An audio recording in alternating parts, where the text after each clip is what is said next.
Hello friends, welcome to my YouTube channel DP Educare. दोस्तों, आज हम लोग बात करेंगे समीक्षा अधिकारी, सहायक समीक्षा अधिकारी मुख्य परीक्षा 2021 के लिए। और इस मुख्य परीक्षा में आपको निबंध कैसे लिखना है। तो आज का जो हमारा टॉपिक है वो पूरा ऐसे पर यानी कि निबंध पर केंद्रित है कि आप एक बहुत अच्छा बेहतर निबंध कैसे लिख सकते हैं और आप अधिकतम अंक कैसे प्राप्त कर सकते हैं।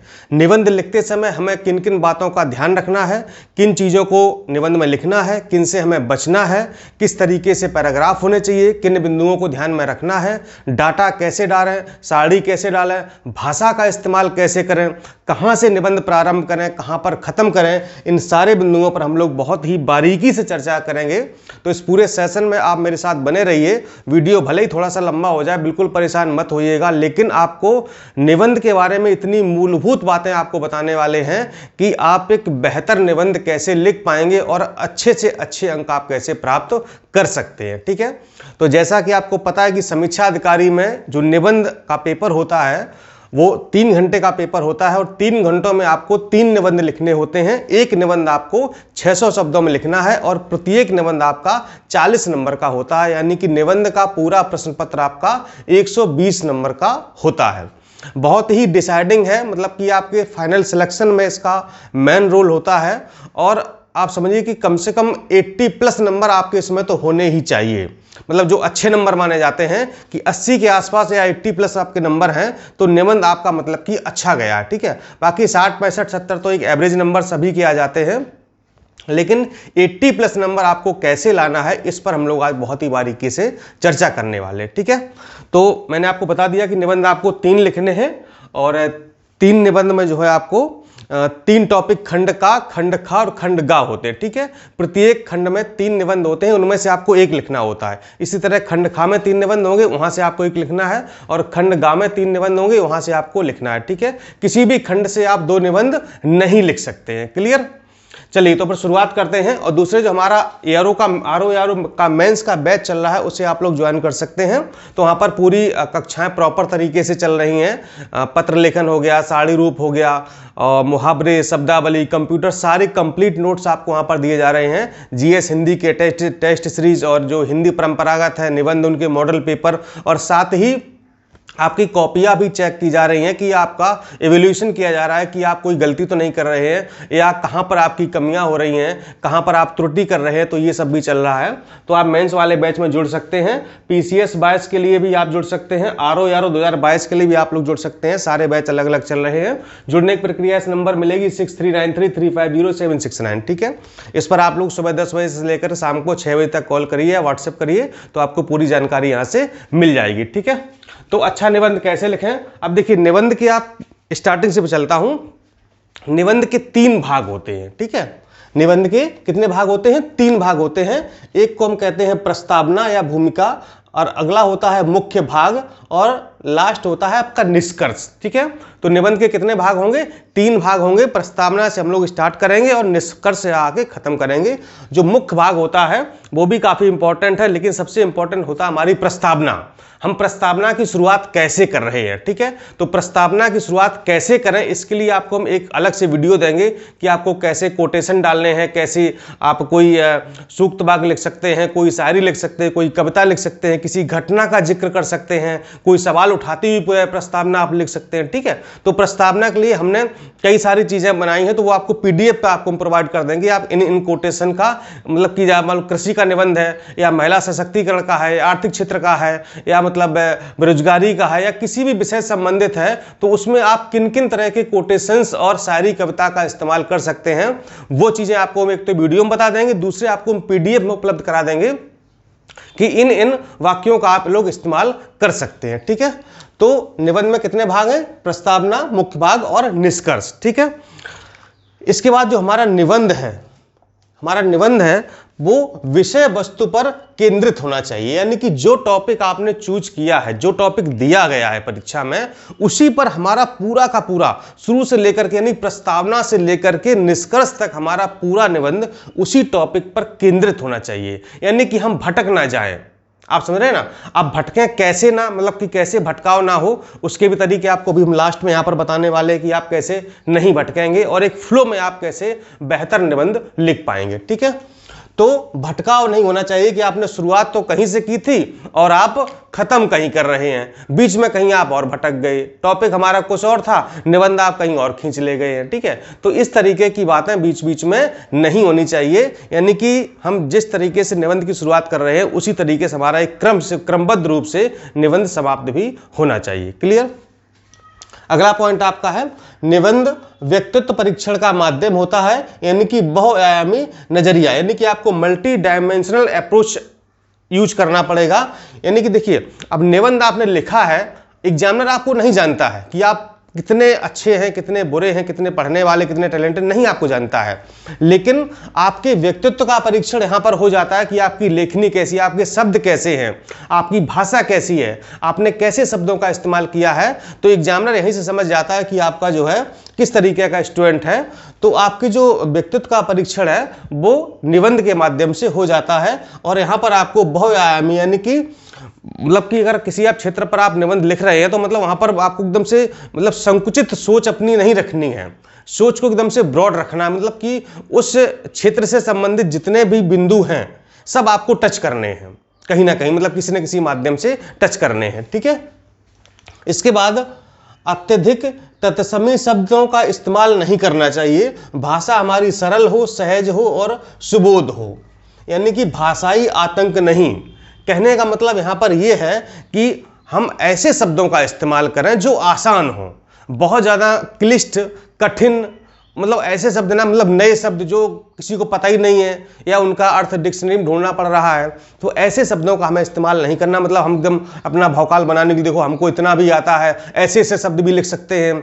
लेकिन एग्जामिनर क्या है ना, उसे तो जितनी भाषा सरल होनी चाहिए, जितना वो निबंध आपको पढ़ने में समझने में जितना सहज महसूस करेगा ना, आप समझिए वो आपको उतने ही अच्छे नंबर दे के जाएगा। ठीक है, तो मतलब बहुत भाषाई आतंक, मतलब एकदम पूरा आतंक मत फैला देना कि मतलब ऐसे उल्टे सीधे शब्दों का इस्तेमाल कर रहे हैं और आप सोचिए हम तो बहुत अच्छा लिख करके आए थे, हमने बहुत बढ़िया बढ़िया शब्द डाले हैं, लेकिन उन शब्दों का मतलब एग्जामिनर को हो सकता है पता तो होगा, लेकिन मतलब उसे ना असहजता महसूस होगी। मतलब वो मतलब कहने मतलब कि आपकी कॉपी चेक करते समय एग्जामिनर को झुंझलाहट नहीं आनी चाहिए। जितना वो मतलब कि कंफर्ट फील करेगा, निबंध आपको जो है जितने आसानी से उसको समझ में आ जाएगा, उसकी भाषा जितने आसानी से वो समझ लेगा, उतने ही अच्छे अंक आपको वो दे देगा।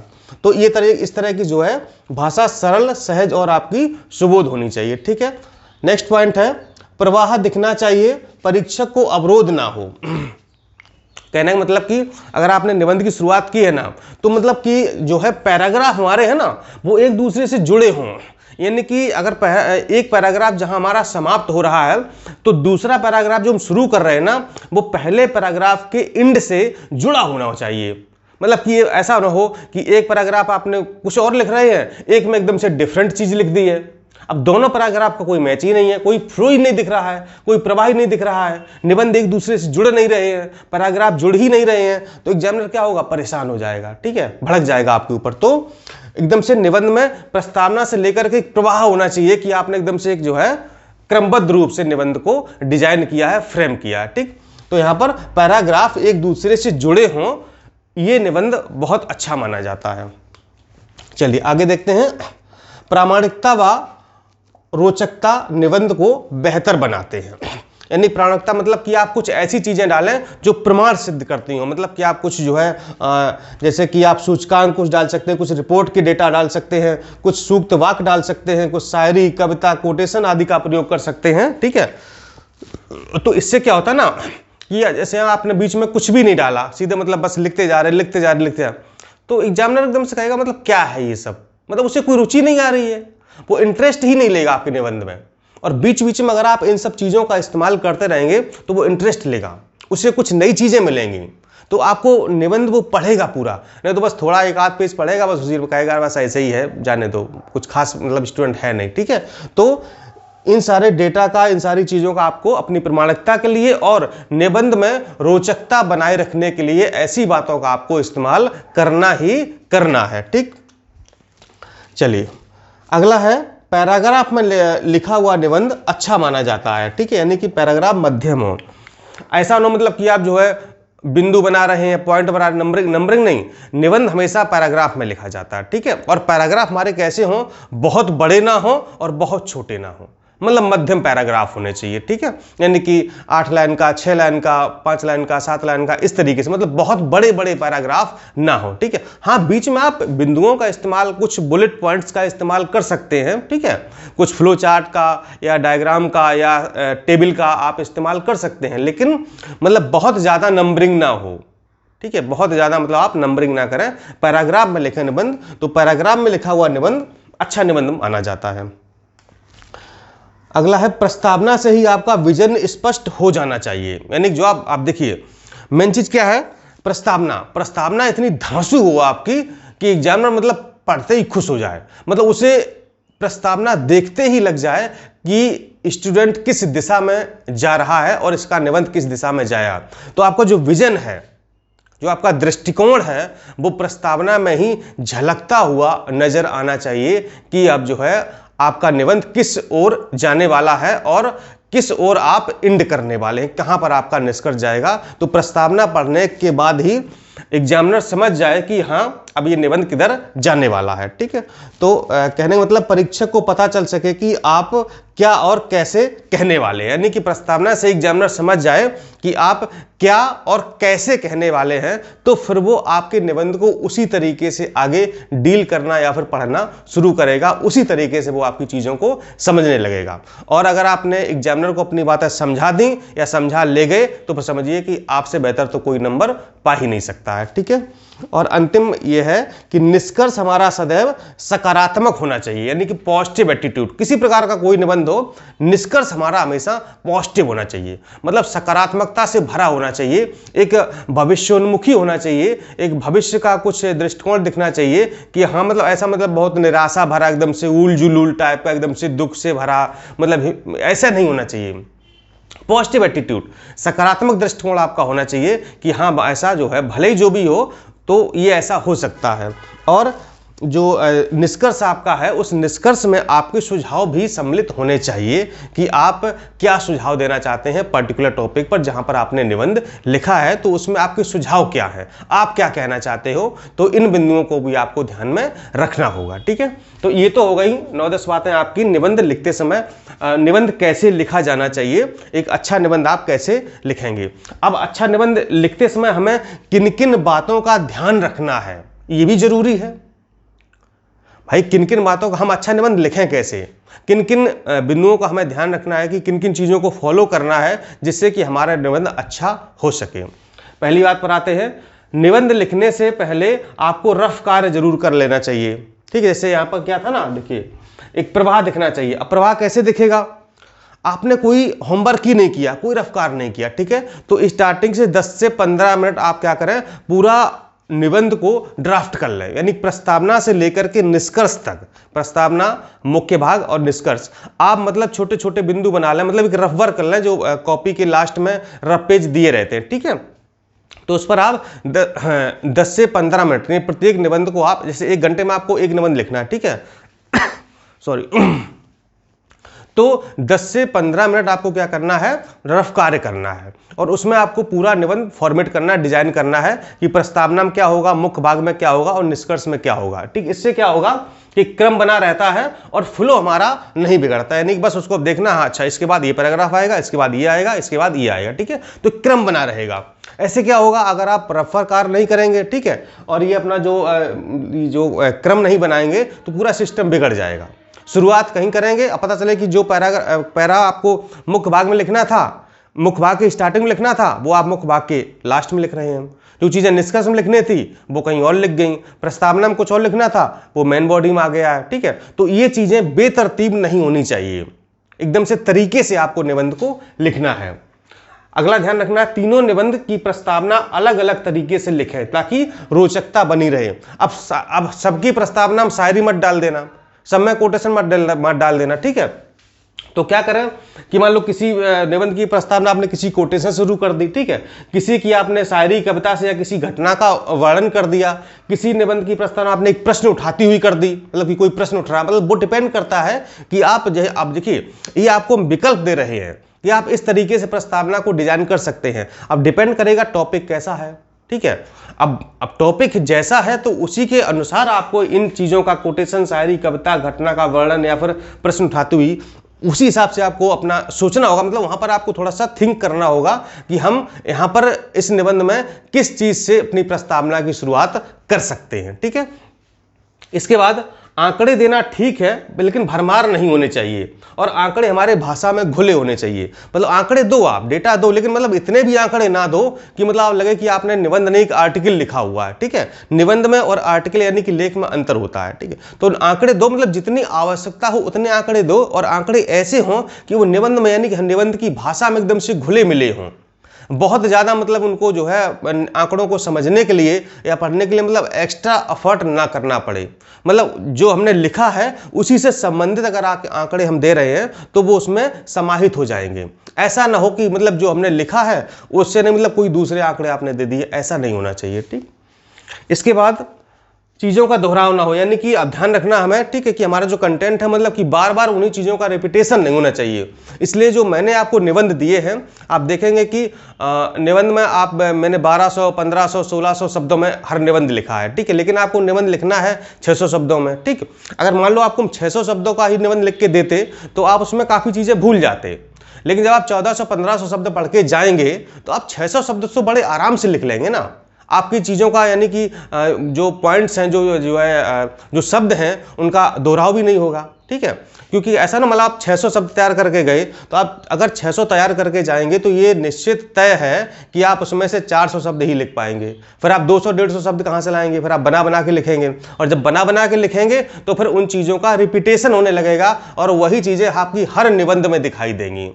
और अगर हर निबंध में ये चीज़ आपका रिपीटेशन दिखाई दिया, दोहराव हुआ शब्दों का, तो एग्जामिनर समझ जाएगा कि आपने निबंध को बना बना करके लिखा है, आपको आता जाता कुछ नहीं था।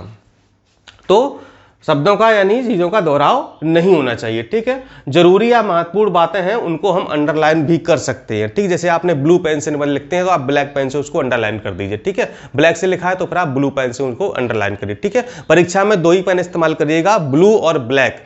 इसके अलावा किसी भी पेन का इस्तेमाल नहीं करना है, ठीक है। चाहे आपको डायग्राम बनाना हो, चाहे कुछ भी करना हो, पेन से ही बनाइएगा, पेंसिल का इस्तेमाल मत करिए, ठीक है। और मतलब बहुत रंग बिरंगा भी मतलब मैंने कहा ना कि सिर्फ ब्लू एंड ब्लैक 2 ही चीज़ों का आपको इस्तेमाल करना है, 2 पेन का, ठीक है। इसके अलावा रेड, ग्रीन ये सब इस्तेमाल आपको नहीं करना है, बैड इंपैक्ट पड़ता है, ठीक है। इसके बाद सभी आयामों का जिक्र करें, सकारात्मक भी और नकारात्मक भी। यानी कि ऐसा ना हो मतलब कि आप किसी चीज़, किसी पक्ष के मतलब सकारात्मक पहलुओं पर बहुत ज़्यादा ध्यान दे रहे हैं, नकारात्मक छुपाई। देखिए हर चीज़ के, हर सिक्के के 2 पहलू होते हैं, पॉजिटिव, नेगेटिव, ठीक है। तो आपको मतलब कंपाइल करना है ना कि हमें कितनी इसकी चीज़ें सकारात्मक बतानी है, कितनी नकारात्मक बतानी है, ठीक है। तो ये तो आप पर डिपेंड करेगा कि हमें टॉपिक कैसा मिला है, कैसा टॉपिक हमने चूज किया है। लेकिन उसके हर आयाम पर, हर पक्ष पर आपको ध्यान देना ही पड़ेगा, लिखना ही पड़ेगा, ठीक है। मतलब आपका निबंध एक ही दिशा में ना हो, मतलब कि आप सब कुछ पॉजिटिव लिखते जा रहे हैं या सारा नेगेटिव लिखते जा रहे हैं, ऐसा भी नहीं होना चाहिए, ठीक है। और सकारात्मक निष्कर्ष के साथ अपने सुझाव भी देने, जो हमारा निष्कर्ष होना चाहिए वो एकदम से सकारात्मक हो और हमारे सुझावों से वो भरा होना चाहिए, ताकि जो है एग्जामिनर देख करके खुश हो जाए कि हाँ स्टूडेंट ने भी अपनी तरफ से अपने विचारों का भी इसमें उल्लेख किया है। यानी सब कुछ लिखी लिखाई या रटी रटाई बातें ना करें, अपनी तरफ से भी कुछ उसमें ऐड करने का प्रयास करें, ठीक है। तो मुझे लगता है कि अगर इतनी सारी बातों का आप ध्यान रखते हैं तो एक अच्छा निबंध आप लिख पाएंगे, ठीक है। मतलब ये बहुत छोटी छोटी बातें हैं, लेकिन इन पे आपको ध्यान रखना ही होगा, तभी आप, चाहे वो पीसीएस की परीक्षा हो, चाहे आईएएस की परीक्षा हो, चाहे वो समीक्षा अधिकारी या कोई अन्य परीक्षा, जहां पर भी निबंध आपको लिखना है तो आपको इन चीजों पर ध्यान देना ही होगा, तभी आप एक बेहतर निबंध लिख पाएंगे, ठीक है। तो उम्मीद करता हूं कि आपको ये सारी बातें अच्छे से समझ में आ गई होंगी और आप इनको फॉलो करेंगे और आप इस समीक्षा अधिकारी परीक्षा जो कि 24 अप्रैल को होने वाली है, उसके लिए आपको बहुत बहुत ढेर सारी शुभकामनाएं। और मुझे लगता है कि आप कम से कम 80+ नंबर तो निबंध में ला करके दिखाएंगे, क्योंकि हमने आपको निबंध बहुत पढ़ाए भी हैं, लिख करके दिए हैं, प्रैक्टिस भी करवाए हैं, ठीक, सब कुछ किया जा रहा है। तो बस यही है कि 1 महीने से भी कम समय बचा हुआ है, तो आप लोग बहुत मेहनत करिए, बहुत पढ़ाई करिए, समय अपना बढ़ा दीजिए, पढ़ाई के घंटे बढ़ा दीजिए, चूँकि बहुत अच्छी अपॉर्चुनिटी है जिन लोगों का प्री हुआ है, मेंस देने का मौका मिला है, ठीक है। और बस आप लोग जल्दी से फार्म वगैरह भी अप्लाई कर दीजिए, मेंस का जो भरा जा रहा है, ठीक है। और बस जुट जाइए परीक्षा में, और बस ये मान के चलिए कि ये हमारा अंतिम प्रयास है, अंतिम अवसर है, और इसी में हमको सिलेक्शन लेना ही लेना है, ठीक है। और 2022 की वैकेंसी भी आएगी, जुलाई के बाद आने की पूरी संभावना है, ठीक है। अभी कुछ ऐसी सूचना सॉलिड है नहीं कि मैं आपको बता पाऊँ, लेकिन जैसे ही मुझे सूचना मिलती है कितने पद होंगे, क्या होंगे, वो आपको हम लोग सब कुछ शेयर करते रहेंगे, ठीक है। चलिए फिर मिलता हूँ निबंध के अगले वीडियो में, कुछ प्रस्तावना से संबंधित जानकारी लेकर आएंगे, कैसी कि आपको कोटेशन डालने हैं और कैसे आपको प्रस्तावना स्टार्ट करनी है, ठीक है। नमस्कार, जय हिंद।